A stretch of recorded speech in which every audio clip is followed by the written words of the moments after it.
Hola, ¿qué tal? Muy buenos días, muy buenas tardes y muy buenas noches. Les habla Ignacio de Vincenzi de Retumba para traerles otra entrevista de músicos y bandas. ¿Cómo les va? En esta ocasión voy a estar entrevistando a Evan Anderson Berry, cantante, guitarrista y compositor de la banda de folk metal sinfónico estadounidense Wilderun, cuyo cuarto disco, titulado Epigone, fue lanzado el 7 de enero de 2022 bajo el sello Century Media Records. Definitivamente Wilderun es una de mis bandas favoritas de la última década, con impresionantes discos como Sleep at the Edge of the Earth y Veil of Imagination. Y es un placer, además, estar hablando con Evan sobre la composición de estos discos, sus conceptos y otros temas interesantes. Sin más que decir, les dejo con la entrevista y espero que la disfruten. Hasta la próxima.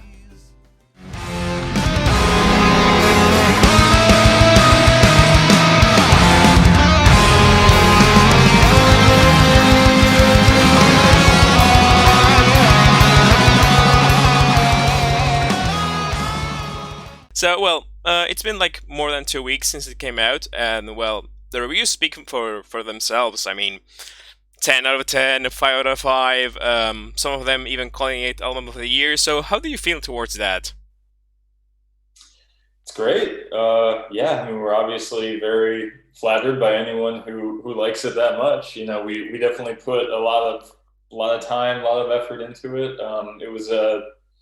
It was a complicated record to make. It was sort of a different record for us to make since it was the writing process on my end was a little different, and I wasn't quite sure how it was all going to turn out. So yeah, very very happy with the response so far for sure.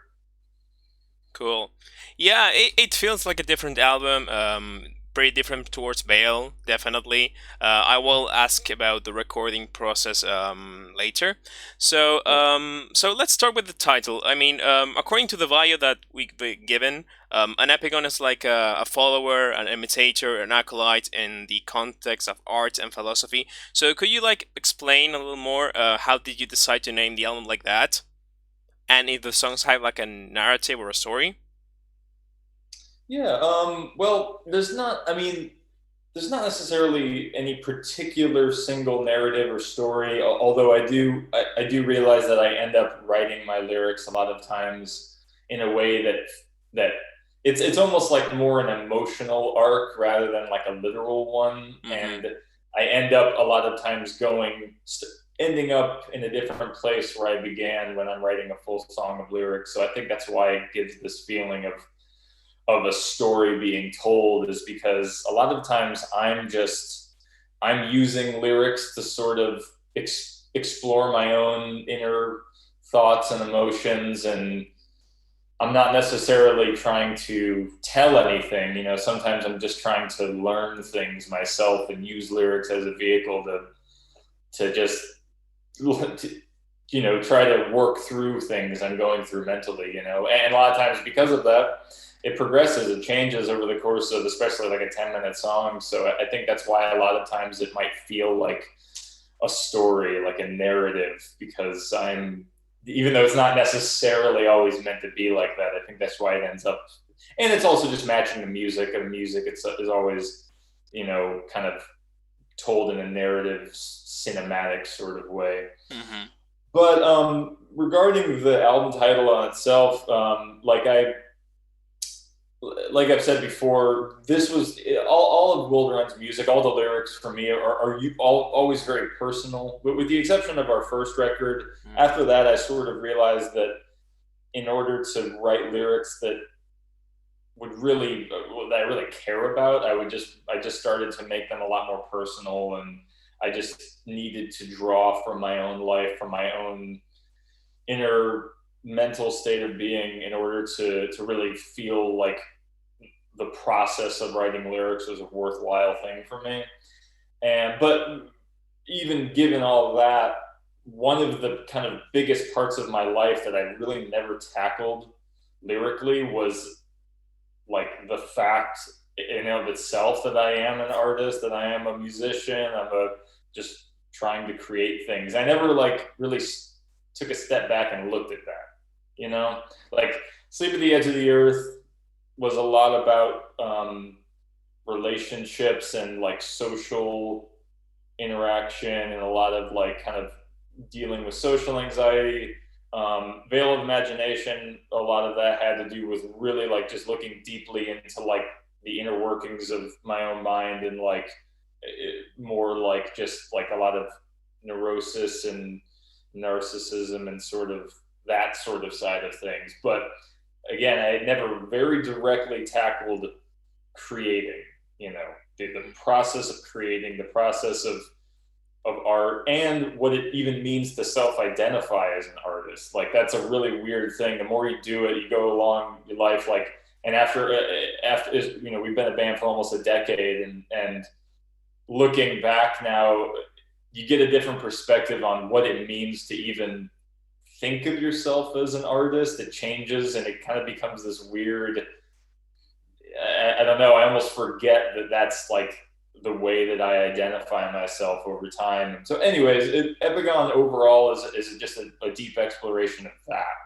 And it's, as I've said before, it's sort of a meta record, because in and of itself is a creation of art. It is a piece of art. It is, but while we were making the record, I was talking about the process of making the record. So it's sort of this weird double layered thing. But you know, and with the album title itself, one of the main things that I think comes up for any artist, anyone who's ever trying to create anything, is this feeling of wanting to be genuine to yourself, wanting to present yourself in the most honest, unique way that you can, and being as honest with your audience as possible, and like how difficult that truly is, and how much you hide behind layers of facades and I don't know, your own self-deception. And so I think that's why I named the album that, is because that's such an integral part of the artistic process, that was sort of the overarching theme. Wow, pretty complex, dare I say. I mean, yeah, I noticed that ever since Sleep came out, the lyrics were getting more and more personal. I mean, I recently read some interviews, like 5 years ago, when you start to talk about Sleep, and then Bale, and now Epigone, and it feels like, well, like you said, you use Wilderun's music and your lyrics as a way to portray your mental Yeah. health, your well-being. So, taking into account that all of your albums ever since Sleep are conceptual themes about these personal topics that you portray through your lyrics, is there a message in particular that you want to give as a band? You know, I don't know if I'm there yet. I feel like the reason I almost feel like I have more to learn and more to self-analyze before there's like a singular message that I could give, if that makes sense. Like I like I said, I just use lyrics and music in general as like it's like a learning process almost. It's more, and I'm trying to explore and find answers for life and stuff as I'm doing it. So I'm kind of hoping that, like, I mean, maybe, as we all hope in our lives, we hope that the more we do things, the more we learn and explore, the more we'll get a handle on things. Yeah. And then maybe at that point we have something to teach.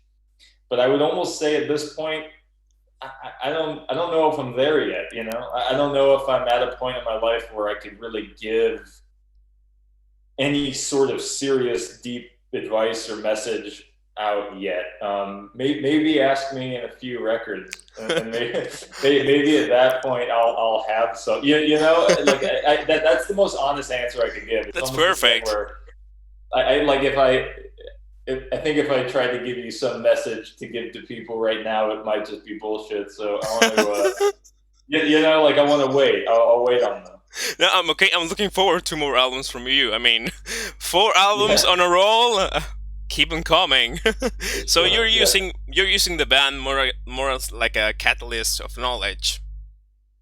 Yeah, for myself, it's maybe a little bit of a selfish pursuit, but it's honestly still the most. I think just presenting publicly my own self exploration is the still the most honest thing I could do, as opposed to like pretend that I have anything to teach yet. I don't know. That's Maybe, perfect. maybe in Yeah, the future, it makes Yeah. sense. It makes sense. I mean, some bands like they don't give a message at all. They're like they're just like there to get music, entertain people. Others like take like they're like joke bands. They don't take themselves seriously at all. And then there are bands that they have like a deep personal topic to talk about. And then, well, I your answer is pretty like it's pretty accurate. I mean, you're using your band as a catalyst to like discover more about yourself in the process. So it's really interesting your point of view of the band. I mean, you have released like 4 albums and yet you don't have an answer. So keep on coming. You'll have an answer soon. So And I hope that I think the idea there too is that if people are interested in the lyrics and they follow along and they use them, like maybe they can just use them as their own way of exploring their own life, and maybe they can learn something for themselves as I'm trying to learn something. It's sort of a communal thing. hmm Mm-hmm. Alden, Bale, Sleep, no label, and then you got picked up by Century Media. You work with people like Dan Swain or Jens Borgeran. Were you expecting to get that into that level of like recognition? I mean, we were just trying for a while. I mean, you never expect anything. You just I think that and it's honestly, especially after it took us 8 years to get actually signed and working with some management and things like that. I think after 8 years of being independent and trying hard, you do sort of start to tamper some of your expectations. Like the first couple of years, you're like, all right, well, this record's really cool. Like, let's send it out to labels, and they're gonna grab it. Cool. And then 6 years of that, trying over and over, and just being like, well, I don't know. I don't. You start to get a little discouraged, and you just start to get confused as to like you're kind of like, oh, it seems like we feel really good about it. Like people seem to really like it, but for some reason, for a while there, just no one we were showing it to just wanted to pick it up. We sent out Sleep to well, every record, Olden Tales, Sleep, and Veil, we sent all those. We sent out to a bunch of labels, every time, and mailed them directly to labels, emailed, physical mail, Wow. and just nothing for 3 records in a row. And after 3 records of doing that, especially considering we felt like every record was better, at least from our perspective, I agree. Mm-hmm. especially after Veil, sending that out, we were just like, man, what do we do? Like, what are we doing wrong? Like, what do we do differently? Yeah, at that point, you kind of learn to tamper your expectations, and you have to learn to kind of, and maybe this is a point of wisdom, really, is that you just try to learn to do things for its own sake and for your own satisfaction of the art and the process, and the more you can kind of not have expectations, the better. And just enjoy the process, enjoy the art, enjoy the experience, and whatever happens down the road, you don't have control of that, so just try to let it go. But I will say that once we finally did get attention, once after Veil, even though we sent Veil Imagination to a bunch of labels, it was only after it got released and kind of got more public notice that some of the labels came back and were like, hey, I don't know if I'm not exactly sure why. I don't know if they needed to see the public response. If maybe it has to do with the fact that our music takes a while to digest. It's not like a quick, easy thing sometimes. I don't know what it is, but after half a year of Veil being out independently was basically when the labels started talking to us. I do think that has to do with we did some more. We hired a PR company for Veil, which was the first time we ever did that, and I wish we had done that sooner, because I think that helped get our name out there more. But yeah, it was, you know, it was not, we didn't have, at that point, after 8 years, we didn't really have many expectations, but we were happy that finally seemed like people were paying attention and listening. Yeah, you deserve it. I mean, I remember when I listened to Sleep for the first time, and I was like, how are these guys not signed to a label? And then Veil came out, and the same thing, and I was like shocked twice, because Veil was my favorite album of 2019, no doubt. And then when you guys announced that you were signed to Century Media, I was like, finally, finally. And I imagine that Epigone's creative process and the budget and everything was boosted by a label signed. Yeah, absolutely. So, well, now that we are talking about that, well, let's go into Epigone. So, I imagine that the creative process of the album was like affected by the pandemic. Besides, you were in the middle of the touring of Veil, right? Yeah, You were yeah. doing 70,000 tons of rock. I Yeah, remember, yes.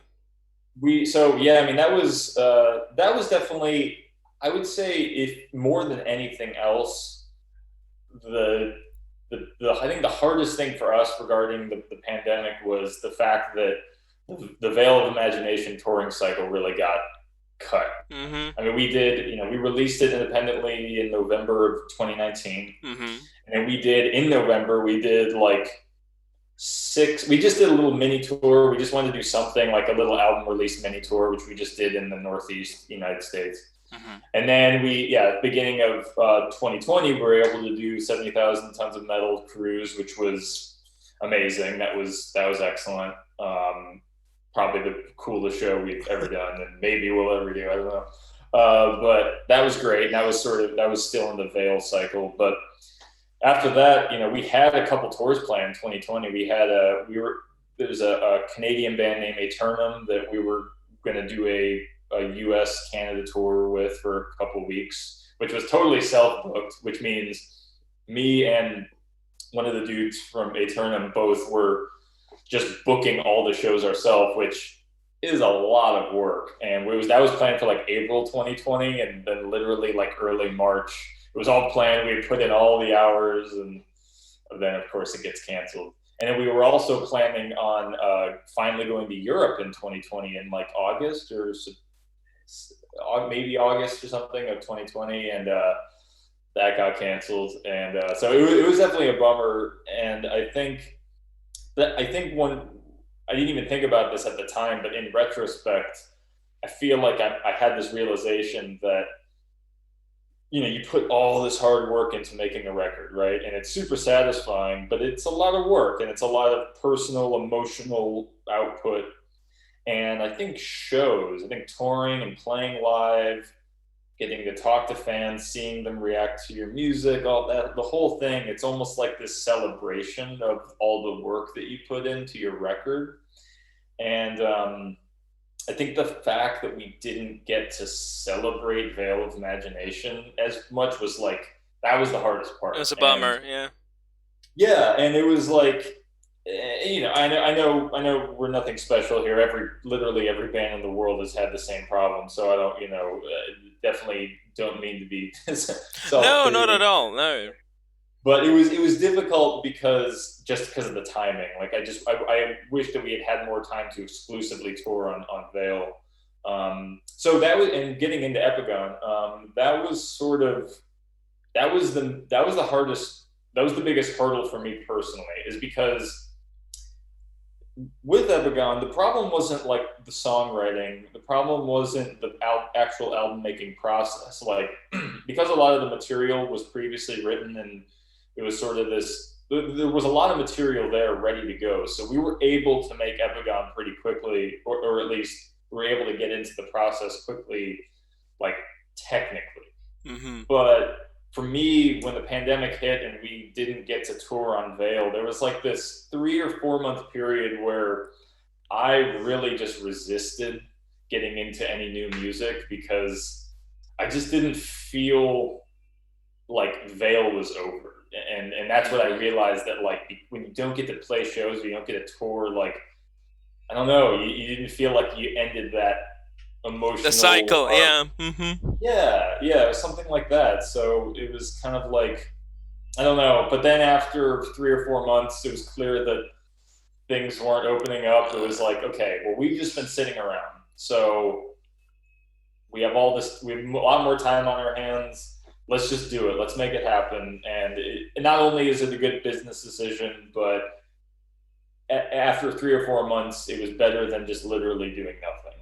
So, but it was difficult because of that. It was a little hesitant. There was a little bit of an emotional struggle to get the ball rolling because of that.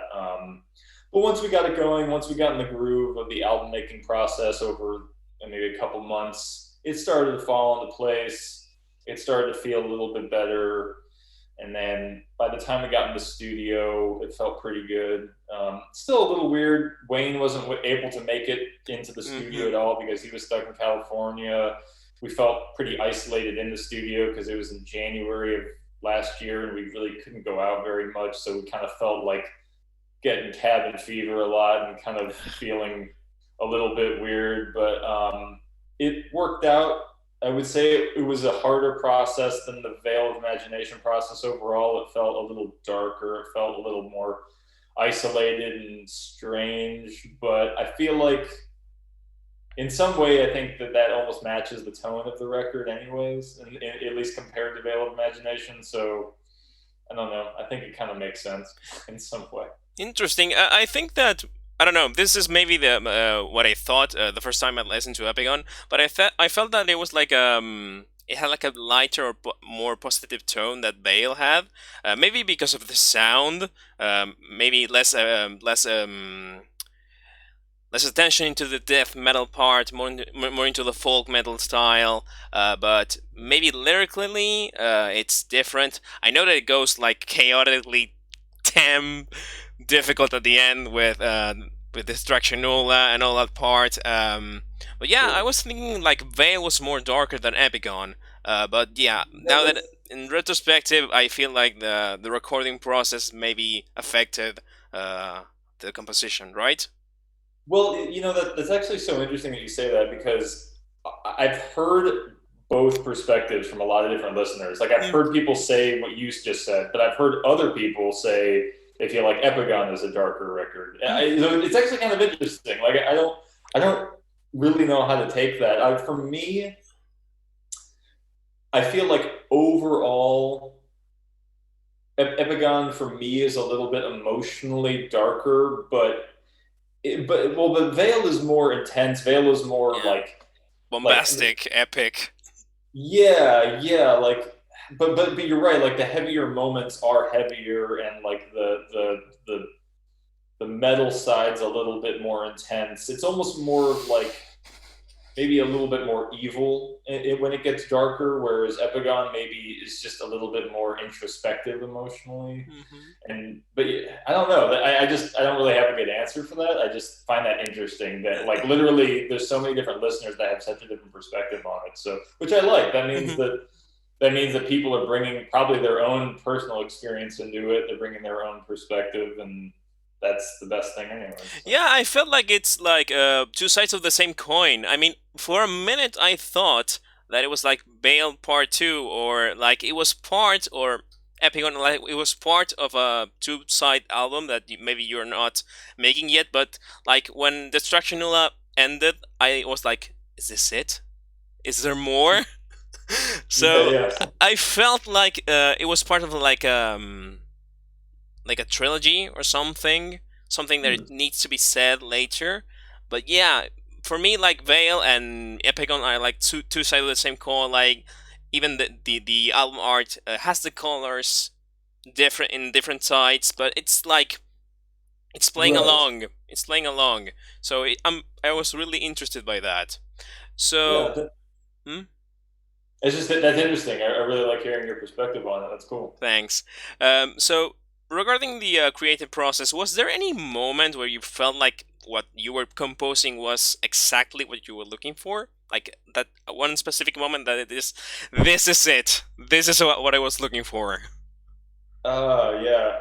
I know what you mean. There's only ever a few of those, but Okay. I know what you mean. Because I mean, obviously, you try to make every moment exactly what you're looking for, but it rarely actually is. You know, Hmm. you try to perfect it. You like it. You get it as close as you can. You get it as good as you can get it, and then you know gotta say, okay, that's it. But every once in a while, you get that little moment that's like, yep, that's exactly it. Um, I would say the second half of Wool Gatherer, um, for me personally, was probably my favorite part. Like when it all came together, when we listened to the final record, Wool Gatherer.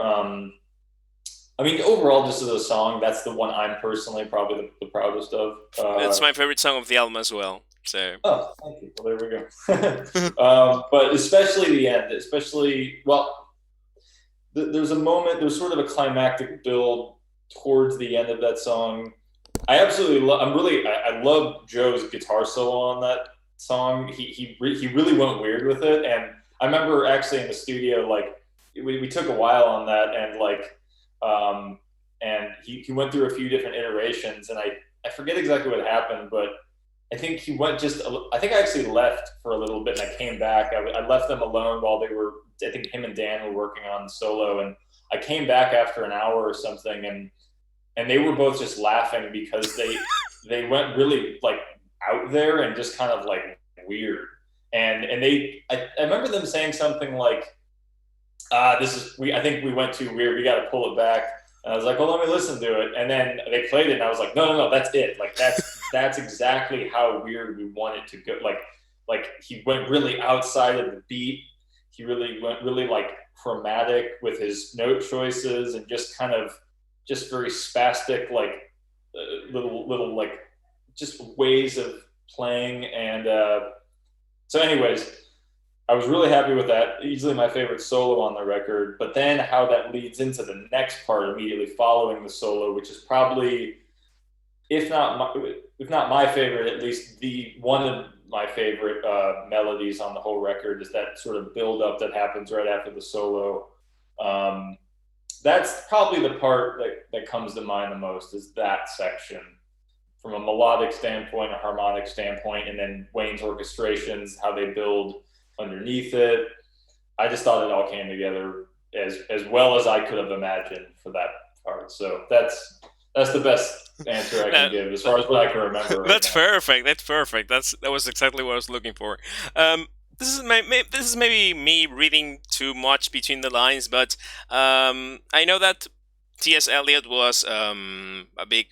I don't know if it was like a big influence, but it was present in Bale. So, was there any writer or artist that inspired you to make Epigone? One poet that I had been listening to was a modern poet named David White. I was definitely reading some of his stuff around that time.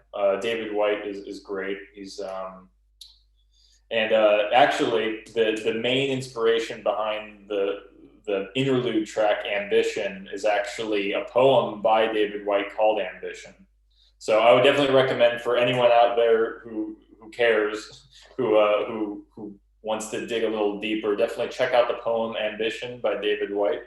Really great stuff, and it actually encapsulates a lot of what the record's about. It's funny because I've had to say this in a couple other interviews, because I think we said it in our Q&A and maybe a couple other interviews, but I couldn't actually. I actually originally wanted to just put the poem in the liner notes, and you can't really hear it in the track, but I was thinking it would be cool just to put the poem in the liner notes.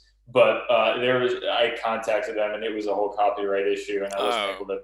And there would have been a whole licensing fee, and that was way too expensive, and all that shit that goes into into writing, yeah, which totally makes sense. I get it. They have to Th- make money. that's But fair. anyway, so I've been trying to get the word out, though. If you are interested in any poetry that would go hand in hand with the record, Definitely, "Ambition" by David White, definitely check it definitely. out. Definitely. Thank you, because that was Ambition was obviously like a weird, not weird, but it was a surprise because I seldom heard interludes like that in one of your albums. So I was like thinking, what is this about? And now knowing that it's based on a poem, it makes a little more sense. I have to dig deep into that. Okay, so it's like 4:30 here. Do you have some time to ask some questions? Yeah. I got a few more minutes. Oh, Absolutely. thanks. Okay, so let's see. Okay, this is one of my my favorite questions to ask. So I was really, really surprised by the decision to make a cover by Radiohead. Uh, so, especially with Kid A, I mean, Kid A is for me one of the most interesting albums ever made. Like, Right. it has Yeah. no equal for me. So, I know that you did a cover from Seventh Son of Seventh Son by Iron Maiden, which is my favorite album from them as well. But what made you think, like, we want to do a Radiohead song, and especially that one? Well, I don't. We have like a long. Honestly, we have a pretty long list of songs. Like I have an iTunes playlist of just potential covers, which is probably like 50 tracks long. I mean, I think some of them are stretching, but some of them are a little more realistic than others. But I don't know. It's hard to explain exactly what what inspires to try to cover a song, but beyond just loving the song.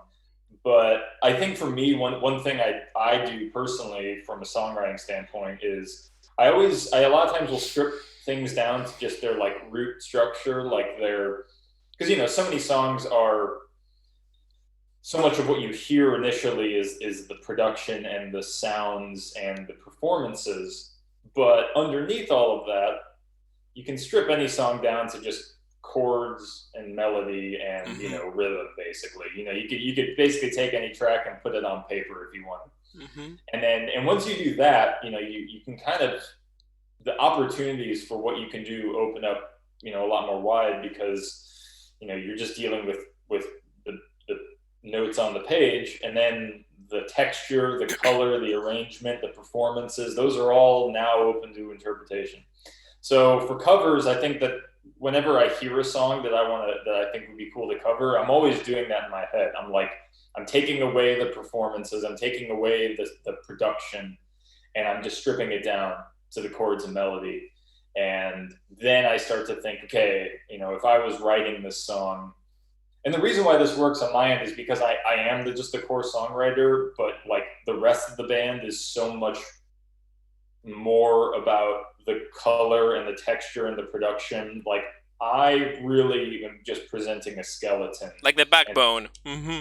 the backbone. Yeah, exactly. Whereas they, Wayne is handling the orchestrations, Dan is handling the synthetic stuff. John is handling making the drum parts way cooler. And anyways, it's a big collaborative process from that end. But I'm handling the backbone, just the really stripped down chord melody rhythm. And so I do that internally with the covers, and I just try to think, and from there I just try to picture it with the Wilderun sonic scape on top of it. And so yeah, I kind of got to go through that mental process. Strip away the production, think of it bare bones, chord melody. Okay, now mentally, let me try to think about how I would color it ourselves. It's kind of a 2 or 3 step process in that sense.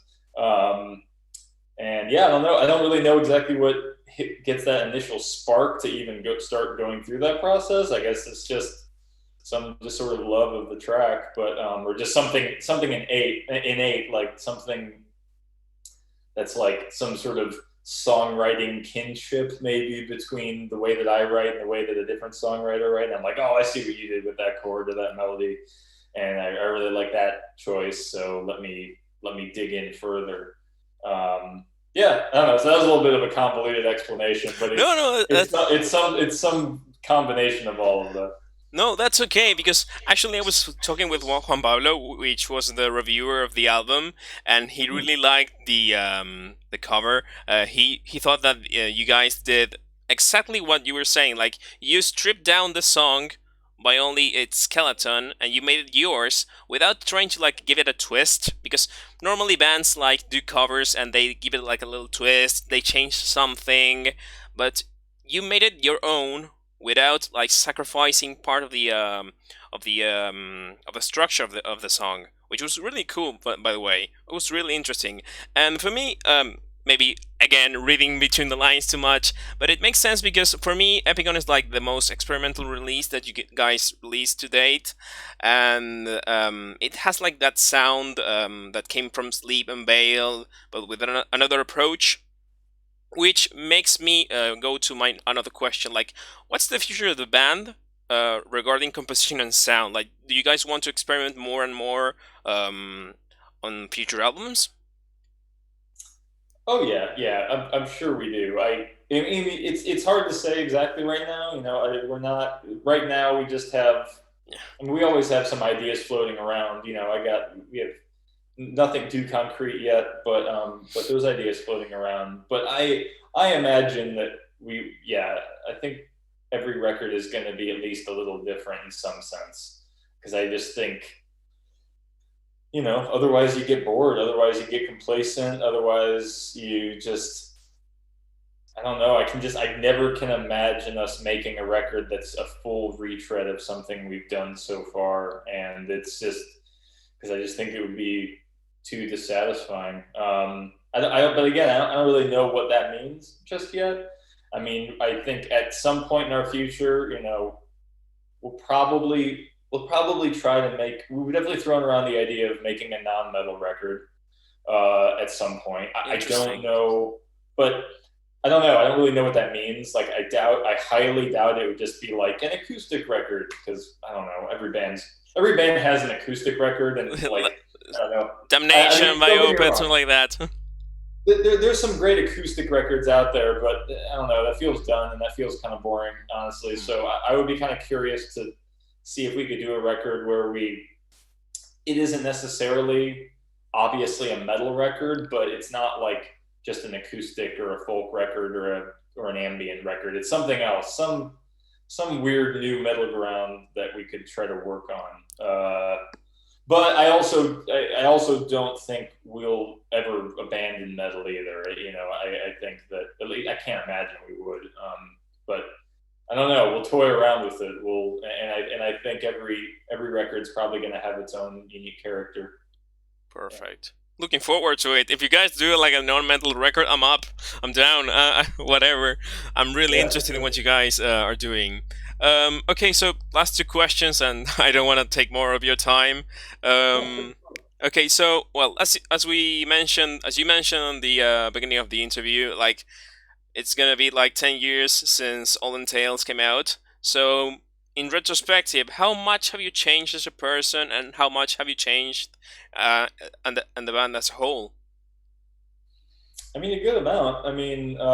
I mean, if you just listen to Olden Tales and then you listen to Epigone, you could probably tell Yeah, it's a little different. But it's interesting because even though like the attitude and the intention is so different between Olden Tales and Epigone, like I do feel like there is still some thread there. Like there is still like some seeds, because like it's still symphonic. It's still very inspired by folk music. It's still cinematic, but it's just the intention and I think the atmosphere is just different.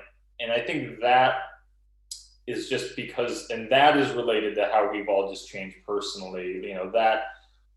That comes down to just us, maturing as people and just changing, and really like just having the experience of working in a band and playing shows and being in the studio. Like it's so different than like it changes.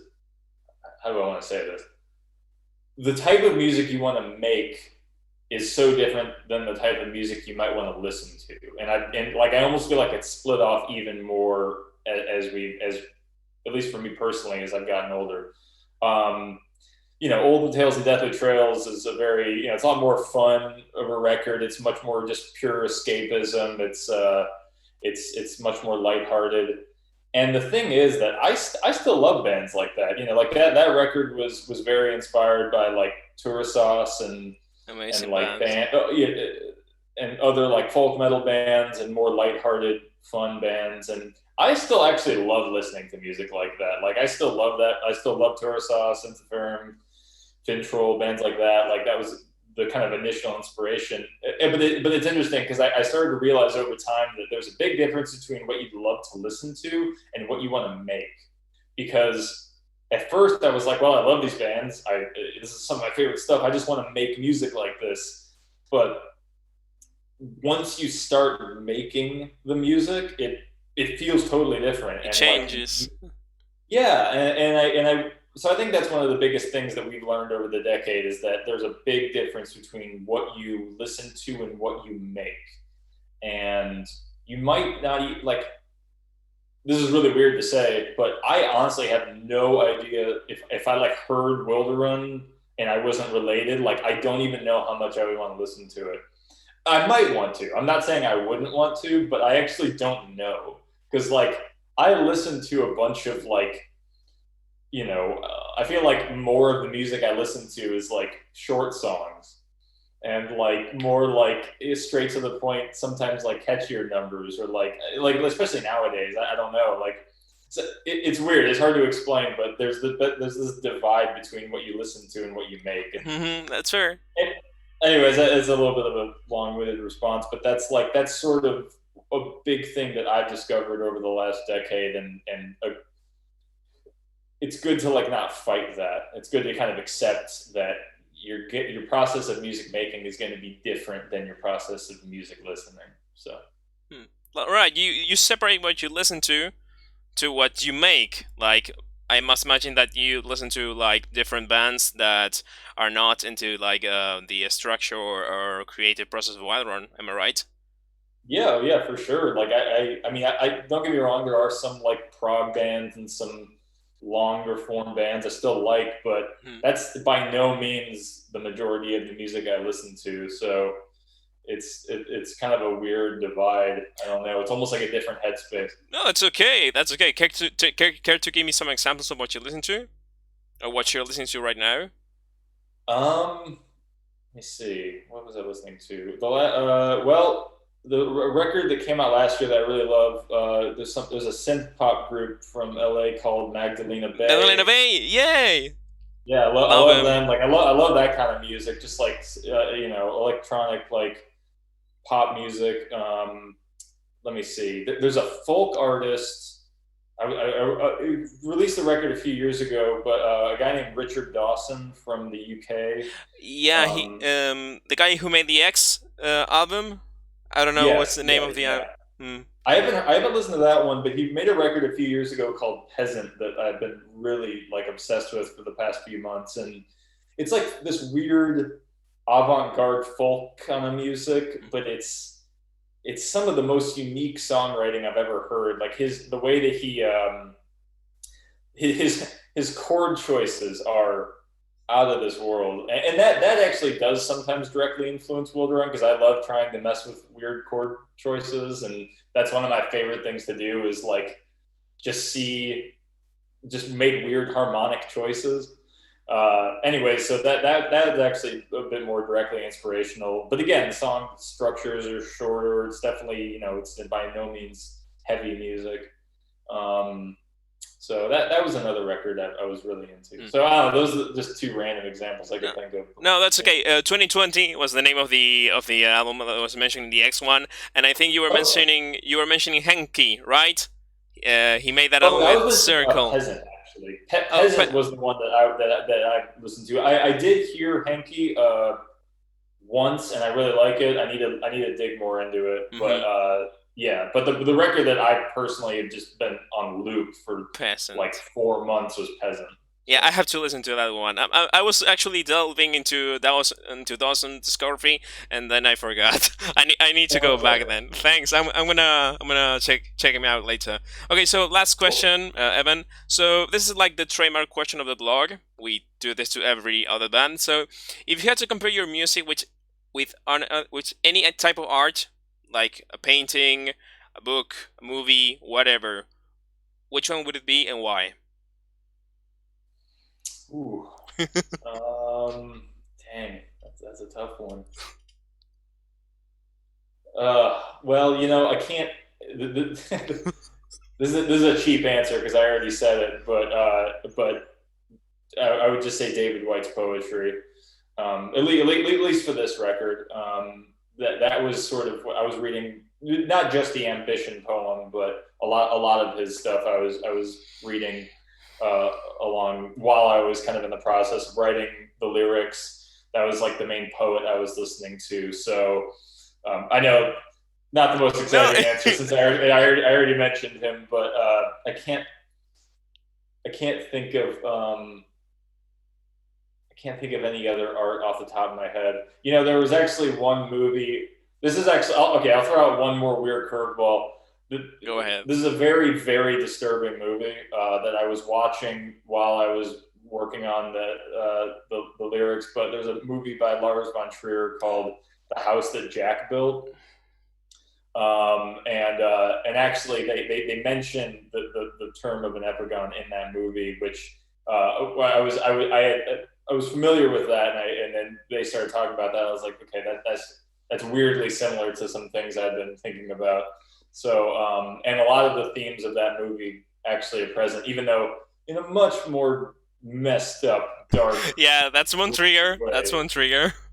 I mean, that movie is just fair warning to anyone. That movie is very disturbing. Deep, like one top five most deeply disturbing movies I've ever seen in my life. So just do not watch it if you have any reservations about that. But I don't know. I don't think it's a very good like pairing to our music. Like but there are some themes. There's some themes in there that I actually think are similar to some of the themes I've dealt with. So I have to watch it. I mean, I've seen some of Von Trier's work, Antichrist, Dancer in the Dark, Melancholia. Melancholia is my favorite from him. that's a But great movie. Yeah, yeah, yeah, I love it. absolutely. It's like really, really deep. But I haven't seen the house that Jack built. But now I'll have to see it, even if it's Yeah, disturbing. yeah, Okay. yeah. Beware, but it's good. Okay. So, Evan, that's all I have for you. So, once again, I want to thank you on behalf of the blog. It was a really, really, it's grateful. I'm grateful to have you here, to have done this interview with you. Like I said, I've been following your band for a long time. Definitely one of my favorite bands of the last decade. Veil and Sleep are one of my favorite albums from that decade. So, thank you so Thank much. And well, if you have anything else to say to anyone who's listening to right now, you have the space, you have the floor. Yeah, well, I mean, nothing new. Just Epigone is out now on Century Media Records. Thank you to anyone who has checked it out. Who if it's your thing, if it's not your thing, just if anyone's checked it out at all, just thank you. We're just trying to get the word out there. So, but if you haven't, please give it a listen. And thank you to everyone. Okay, Evan. Well, thank you so much. Cheers from Argentina, by the way. And well, I hope to see you soon then. All right, thank you very much, man. Bye bye. All right, take care. Take care. You too. Bye bye. Bye.